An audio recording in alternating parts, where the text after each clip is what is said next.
What's up, Fisher people? It's a new year, but I still got the same old hat.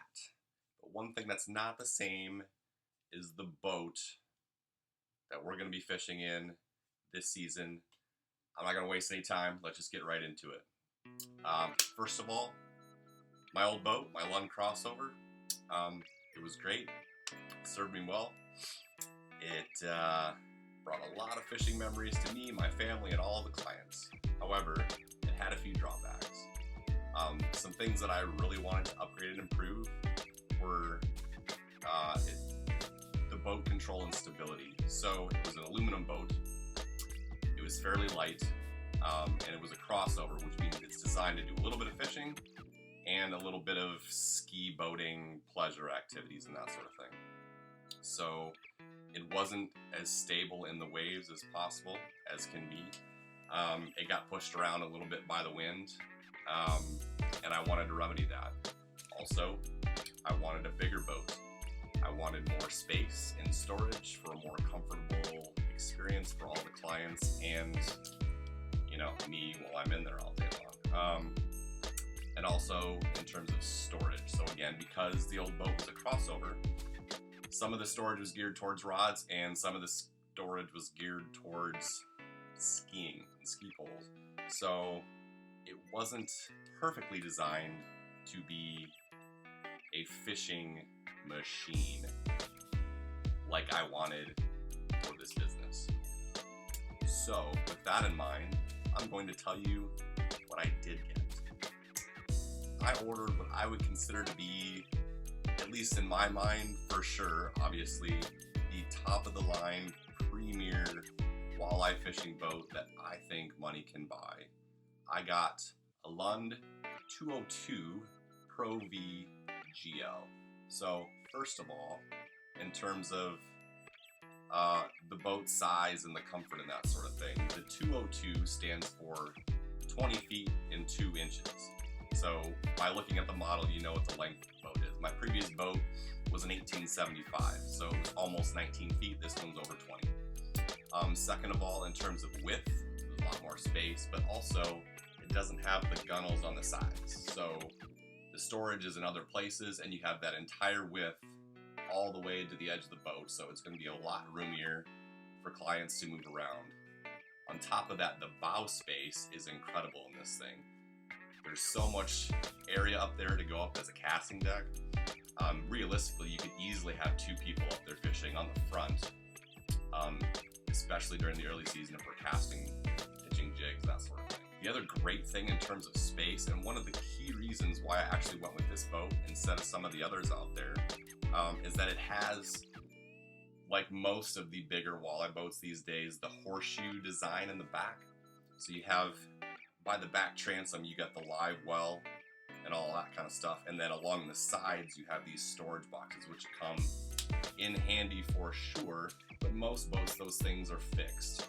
With this boat, the Lund Pro V, I can actually take those out. So if I need some more space, if that's my big concern, especially with a bigger group of 4 people plus me in the boat, I can take those out and make sure we have the complete width of the boat to work with in the back.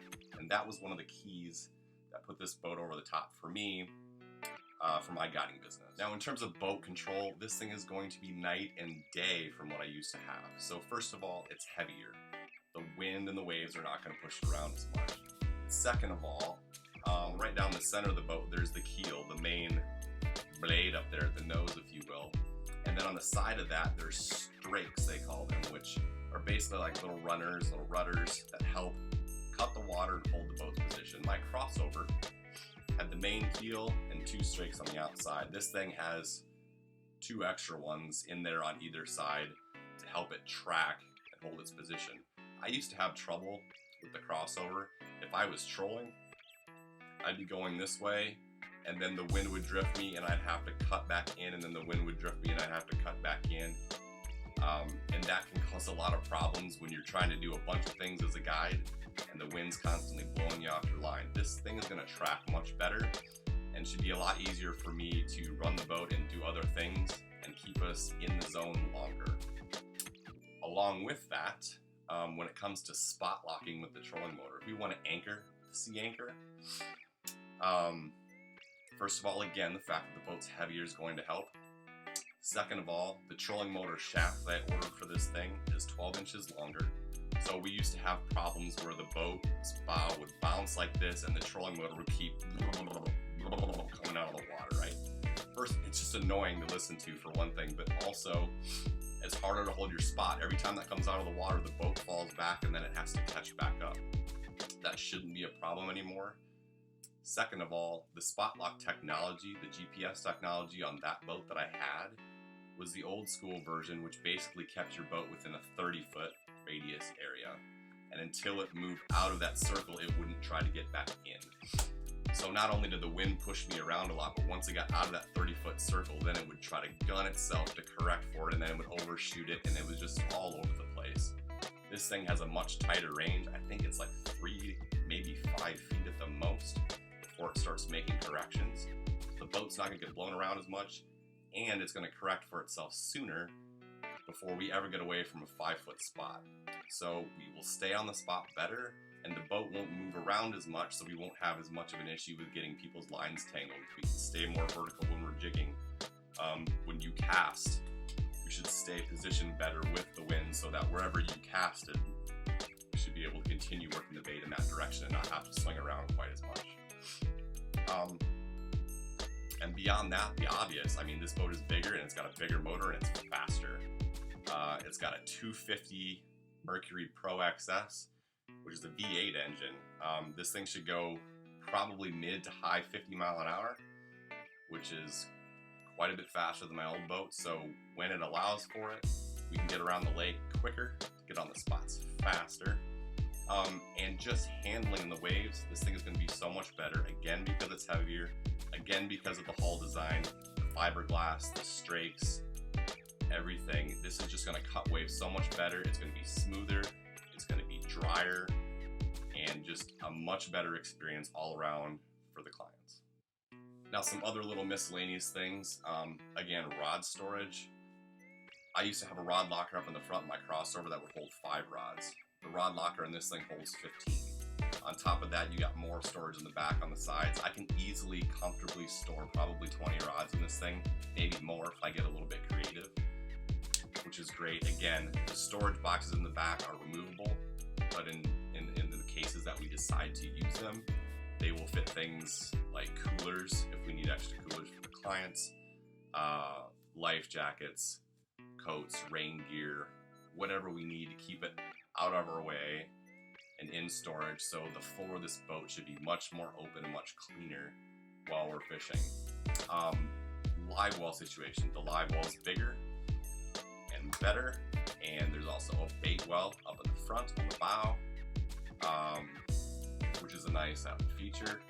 And there's one thing that I'm really excited about that's really cool with this. It's not specific to this Lund boat, it's an option, but it's also something you can get on other boats. It's called trim tabs.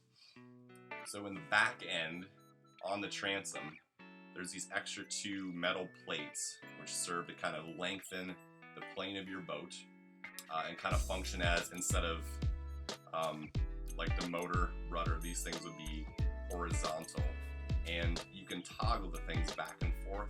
If you want to get the bow up on the plane quicker, you can crank these things down to get that lift to get out of the hole. If you want to get the nose down, kind of crawl over waves better instead of slapping and crashing on them, you can use the trim tabs to do that.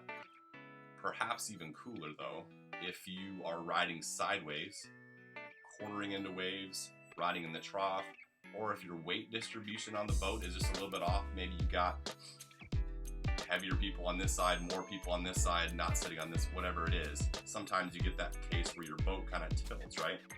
With these trim tabs, you can do this to kind of lift one side and lower the other and flatten it out and keep your boat as even as possible while you're on plane to make the smoothest, driest ride possible. I'm super excited about that. So that is the new boat for the new season, the Lund 202 Pro V GL, which stands for fiberglass. I can't imagine, like if somebody asked me what my dream boat would be, this is probably it, okay? This is everything I would ever need to fish any way that I want to fish out on Lake Sakakawea. I want to thank the guys at Valley Sport Marine for getting me into this thing. I'm excited to be part of the team. I can't wait to get in that boat. If you are looking for a fishing boat yourself, if you want the best of the best, I would highly recommend this boat or one of the other ones they got. Or if you're just looking to get out on the water and experience that boat with us and you want a guided fishing trip, you know where to reach us, bloomendaalfishing.com. Give us a message, give us an email, give us a call. Let's get out on the water in 2021. This is going to be a huge, amazing year, and I can't wait to see all of you out there in the brand new boat.